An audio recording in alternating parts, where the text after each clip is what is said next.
નમસ્કાર દોસ્તો, માતા પિતાનો સૌથી સળગતો પ્રશ્ન કયો છે? તો કે એમના બાળકને હાયર એજ્યુકેશન આપવાનો જે ખર્ચ છે એ ખર્ચની જોગવાઈઓ કરવા માટેનો છે. તો બાળકનો ભણતરનું જે ખર્ચ છે આજે જે પ્રમાણે જોવા જઈએ તો એ 10%ના દરે વધી રહ્યો છે. 10%ના દરે કેવી રીતે વધી રહ્યો છે? તો કે માની લો કે આજે MBBS ની ફીસ 25,000 થી માંડી અને 1,25,00,000 છે. આપ સરકારીમાં બાળકને જો મળે તો 25,000 ખર્ચો થાય છે અને પ્રાઇવેટ કોલેજમાં મળે તો 1,25,00,000 ખર્ચો થાય છે. હવે આ માત્ર ફીસ છે અને અન્ય જે સ્ટુડન્ટની જરૂરિયાત હોય એ જરૂરિયાતનો ખર્ચો પણ અલગ થાય છે. હવે માની લ્યો કે આજે જન્મેલ બાળક છે એ 18 વર્ષનો થાય ત્યારે આ જે ઉપરની 25,000 કે 1,25,00,000 જે ફીસ છે એ કેટલી અને ક્યાં સુધી પહોંચે?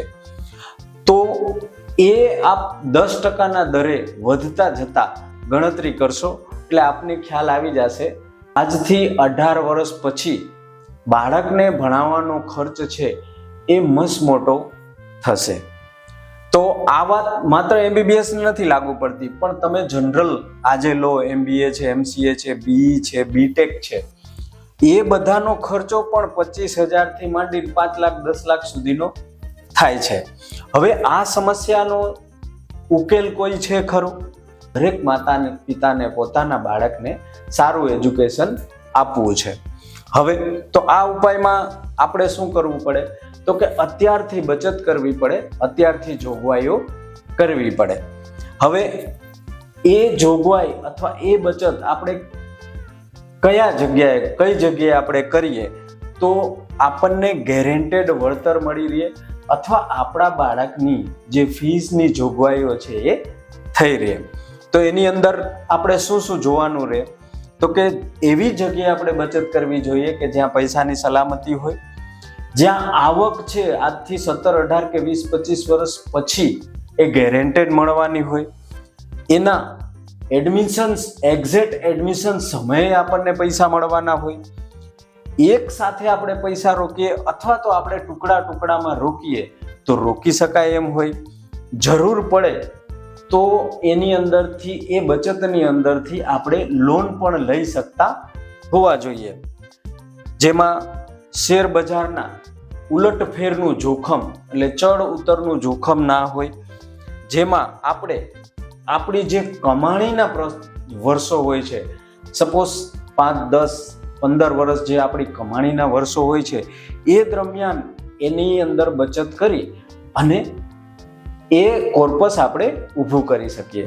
તો ચાલો મિત્રો, આજે આપણે એવા જ એક યોજનાની ચર્ચા કરીશું કે જેની અંદર આ તમામ પ્રશ્નોના જવાબ મળી રહેશે, જેની અંદર પૈસાની સલામતી છે, આવક ગેરંટેડ છે, એડમિશન સમયે પૈસો મળે છે, એક સાથે પૈસા રોકી શકાય છે અથવા તો ટુકડે રોકી શકાય છે, જરૂર પડે તો સરળતાથી લોન ઉપલબ્ધ છે, જેમાં શેર બજારના ઉલટફેરનું જોખમ ન હોય તથા જેમાં આપણા કમાણીના વર્ષો દરમિયાન આપણે રોકી શકતા હોવા જોઈએ. વાલીઓનું ચિંતાનું નિરાકરણ એ LIC નું અમૃત બાલ યોજના છે, જેમાં બાળકની ઉંમર 30 થી માંડી અને 13 વર્ષનું હોય બાળક તો એ બાળક માટે આ યોજના લઈ શકાય.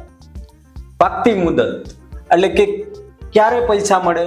તો બાળક 18 વર્ષનું થાય ત્યારથી માંડીને 25 વર્ષ સુધીની અંદર આપ પૈસા લઈ શકો છો. પોલિસીની મુદત કેટલી હોય છે?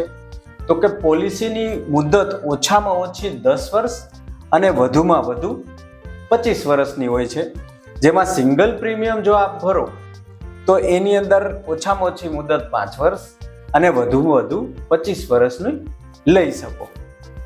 પ્રીમિયમ તમે કેટલા વર્ષ, પ્રીમિયમની મુદત કેટલી હોય છે? તો કે પ્રીમિયમ ભરવાની મુદત સિંગલ પ્રીમિયમ એટલે કે એકવાર ભરીને તમે છૂટી જાઓ, 5 વર્ષ ભરી શકો, 6 વર્ષ ભરી શકો અને 7 વર્ષ ભરી શકો. પછી રકમ કેટલા, વીમાની રકમ ઓછામાં ઓછી કેટલી ને વધુમાં વધુ કેટલી? તો વીમાની રકમ ઓછામાં ઓછી 2 લાખ તમે રાખી શકો ને વધુ આપણા આવક પ્રમાણે રાખી શકીએ છીએ. રિસ્ક એટલે કે જોખમ કેટલા ગણું કવર કરે, તો રિસ્ક જે છે એ જે તમે વાર્ષિક પ્રીમિયમ ભરો એની અંદર આપને બે ઓપ્શન આપવામાં આવે છે. એક છે 7 ગણું, એટલે સે ફોર એક્ઝામ્પલ કોઈ વ્યક્તિ છે એ 50,000 પ્રીમિયમ ભરતું હોય તો કા 7 ગણો વીમો લઈ શકે, રિસ્ક લઈ શકે, અથવા તો 10 ગણું રિસ્ક લઈ શકે. હવે 10 ગણું રિસ્ક લઈએ 50,000 પ્રીમિયમ ભરે ત્યારે, તો એ કેટલું થાય? 5 લાખનું. અને 7 ગણું લઈએ તો 3,50,000 રિસ્ક કવર થાય. હવે આ પ્લાન કેવો છે? તો કે નોન લિંક. નોન લિંક નો મતલબ શું થાય? કે એને શેર બજાર સાથે કોઈ સંલગ્નતા નથી. નોન પાર્ટિસિપેટિવ એટલે કે LIC ના પ્લાનની અંદર LIC નફો કરે એટલે બોનસ જમા કરતી હોય છે, પણ આની અંદર એ નથી. પ્લસ સેવિંગ પ્લાન છે એટલે બચત કરતો પ્લાન છે. તો જો નોન લિંક હોય, નોન પાર્ટિસિપેટિંગ હોય, તો વળતર કઈ રીતે LIC આપે છે? તો વળતર દર 1080 રૂપિયાનું ગેરંટેડ વળતર આપે છે. પોલિસી આપ લ્યો તો 1080 રૂપિયા, તો 1 લાખે રૂપિયા થાય, તો 2 લાખે કેટલા થશે? 100 રૂપિયા. અને 25 વર્ષની મુદત હોય તો એ 16 રૂપિયા ગેરંટેડ 25 વર્ષ સુધી મળે. ત્યાર પછી એની અંદર બીજી શું સુવિધાઓ છે મિત્રો? તો બીજીમાં PWB એટલે કે જો પ્રીમિયમ ભરવા દરમિયાન વાલીની ગેરહાજરી થઈ જાય તો પ્રીમિયમ વેવર બેનિફિટનો લાભ આપ લઈ શકો, એટલે કે પ્રીમિયમ માફીનો લાભ લઈ શકાય. પછી એની અંદર લોન પણ ઉપલબ્ધ છે. પછી પ્રીમિયમ તમે યરલી એટલે કે વાર્ષિક, હાફ યરલી એટલે કે 6 માસિક, ક્વાર્ટરલી એટલે ત્રિમાસિક, અને નાચ SSS અથવા સિંગલ પ્રીમિયમ ભરી શકો. નાચ એટલે કે ડાયરેક્ટ તમારા ખાતામાંથી કપાઈ જાય, અને SSS એટલે અમુક સંસ્થાઓ છે એ સેલેરીમાંથી કાપી અને LIC ને ડાયરેક્ટ જમા કરાવે છે. હવે આ બધા એના ફીચર થયા.